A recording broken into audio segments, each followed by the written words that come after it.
The Gulag! Hello! Yes, it's time to play with the Gulag and have some fun, yes. Our little science experiments over the last few months now, actually, starting to come to fruition in terms of the back-end design of these things. We have a big idea in mind, but we were like, what can we throw? What game makes sense? Like, goof around a little bit with this stuff and see if it works. So, yes, Prison Architects. I played this. I thought in my brain, this is how quickly time has passed for me. I thought I played this, like, I don't know, 2 years ago. If you would, and this did come up in our little team meeting here where we were talking about what we wanted to do with our December because it was supposed to be Calamity. But we've got, like, PoE 2, there's a big WoW event, there's an FF14 event happening. There's so many things happening over the course of December that would have broken that up, and we want, like, a good clear space for Calamity. And so we were messing around with it. I was like, you know what? We could do something cool with Prison Architects because it turns out I actually played it something like 9 years ago or 6 years ago, something crazy like that, like really long time ago. And we played it for one stream just to see what it was like, and it was really fun. And then we went back to WoW for whatever was happening at the time, I think it was.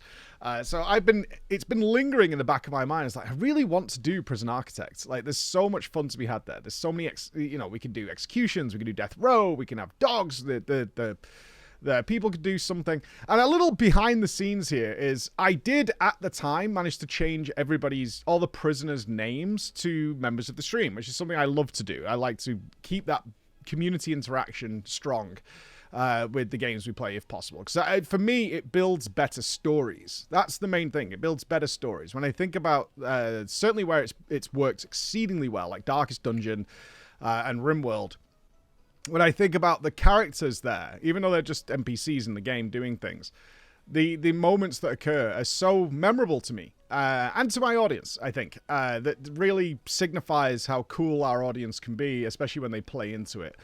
And so Prison Architects, I did manage to do that because it's just stored on notepad files, or it was at the time. It was just a notepad file within the game that just had everybody's name. It had like European names, then it had like Polynesian names, then it had like American style names, blah, blah, blah. And then Paradox bought Prison Architect and strapped a load of DLC to it, much to the chagrin of a lot of the fans. We're like, okay, now it's like a cash-in. But the base game is still there, and if you own the base game, you kept everything. So I was like, okay, do you guys want to cook a little bit here? Chris was like, I think I can come up with something cool for the audience to play around with very quickly because he's working on the bigger thing. He's like, I think I could put this together with a couple of bits of what I've already made and do something. And then Edrem was like, let me dig into the code and see if there's something better we can do. And they did. They did. So not only do we have the fun of me actually playing Prison Architects, which is very fun, especially coming in after so long of playing it, I could not remember how anything worked at all. And it was a disaster for like 3 hours. I couldn't even remember how to make buildings properly. There's like an order of events. You've got to put down a foundation and then a door. Then you can do the thing. And this order got me very confused for a while. And so while that was going on, the prisoners arrived, and Edrem has managed to code it so it's like our current viewers and subscribers are automatically named in there, and he's added crimes and stuff in that they've done, so it's like they're grey passing, they're using a bad microphone without push to talk, they're smuggling anime, all these like little backstories of the criminals that are coming in, while being named by our viewers without me having to do anything, which is great. It's all automatically done at the back end with modding. And then Chris came up with a game where our live viewers could acquire contraband. And he's like, what if they could buy contraband? Not spoiling what he's actually working on, but he's like, I can modify this so they can actually buy contraband. So they can buy weapons, narcotics, and then we can use channel points, so it's all free. And so we'll change them to like cigarettes, so they're trading smokes internally to, like you would in a prison, to acquire these things. However, what they can also do then is we'll make a little mini game. It's, not a huge investment for the guys or whatever. A huge mini game where ultimately the goal is by the end of Prison Architects is who is the kingpin, who has managed to maintain most of the contraband in the game, which then was like, okay, well, how do they lose their contraband? And Chris was like, what if we have them kill each other? to steal their contraband. And so the shankings began in our live audience, is they could like physically at a moment's notice attack another member of the audience and steal their stuff. So we had people like rise up and get loads of stuff, and then somebody came and shanked them. And it's a dice roll as to whether it works, or you lose, and you lose all your stuff, and you physically get timed out within the live stream. But on top of that, he gave me a button, which is the actual shakedown button, which happens in the game, but it shakes down the live audience. So at a moment's notice, I could run a shakedown, which I'm not abusing in any way, where it will randomly select a few of them to actually be sussed and caught. And there's a chance that the kingpin will be amongst that, right? Get caught in it. It's a very simple little silly thing, but it's really fun. Let's talk about the game itself. This is... it's far less severe than RimWorld. This prison, my first prison, should have died very quickly, but it didn't. I've managed to rescue it. I've not restarted. I've managed to like pull it back from the brink, kind of. I'm sure it could still go very, very wrong. But even with essentially zero knowledge, although I did play it many years ago for one day, my knowledge was gone of how the actual game interactions work. But I ended up in a couple of scenarios here where I had zero money left. My team was my staff were protesting outside because I didn't know how food works. I've built a canteen and I've got a kitchen and I've got cooks, and I was like, there's loads of food, but all my staff were starving to death. But I didn't know that, because until you get a psychologist who tells you what's wrong with people, they just say they're pissed off, and then they're asking for like 50% pay rises, and they're all on strike and they're setting fire outside the prison.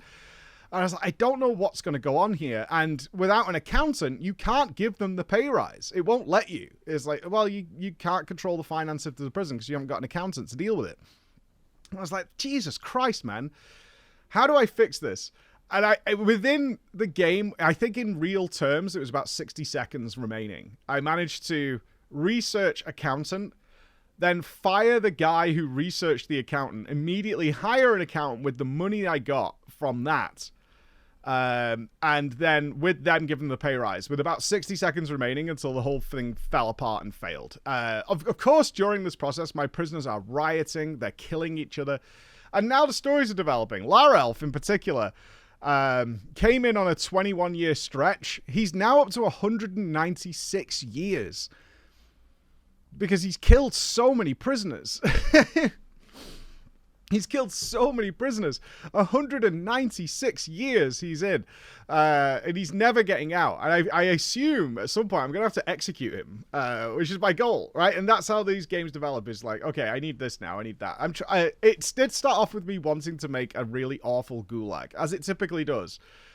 And I gave them like a toilet in the middle of the room. They were all stuffed into one dormitory. They had like three showers between all of them. But ultimately, that just ends up to them all murdering each other all the time. And I am tempted to build an area which is like the war zone. The actual war zone that's happening.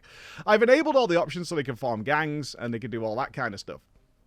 But so far, that's not happened.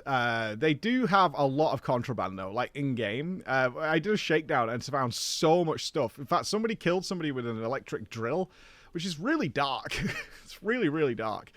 But slowly but surely, I've like, okay, I need to upgrade this. I need to make it better. I need to give them individual cells. I give them pool tables and things like that and common rooms. And then you can get boxing rings and stuff like that. I was like, oh, that's cool. Like, we can make something cool here.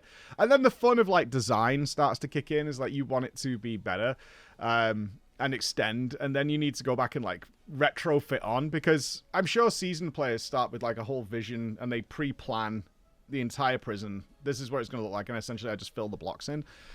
That's not fun for me. That's like the Factorio argument. It's like, I want this main bus, it's all going to be beautiful and feed off. I wanted to go in and just be like, okay, let's get started and then figure the game out as we go, and then modify it and try and fix it later and adjust it. I find that way more interesting. And that's where we're up to. I just got dogs, actually. I just got dogs, and the dogs are already sniffing out a lot of drugs in the prison, which is great. I guess the question is this still good? Is this game still good in 2025 with RimWorld out, having been bought by Paradox? And my opinion is absolutely yes. It's far less severe than RimWorld. Obviously, you can play RimWorld on easy and change all the options and that as well. They've got a lot of mutators in that game, as does this one. But yeah, absolutely. Like that joy of design and seeing things work, and all your NPCs getting up stuff and random events happening make this just a really fun game. And I'm hoping probably going to spend another couple of days here, just mooching. Essentially, just mooching around, try to get it good. I've got goals. I want Death Row. I want Supermax for the insane. Lara Elf in particular, the murderer. I want the electric chair. You know, I want all these things. So I'm going to start expanding and making that good. I don't know what's going to happen the next few days, though. I really don't. So tune in. Find out then. Bye, guys.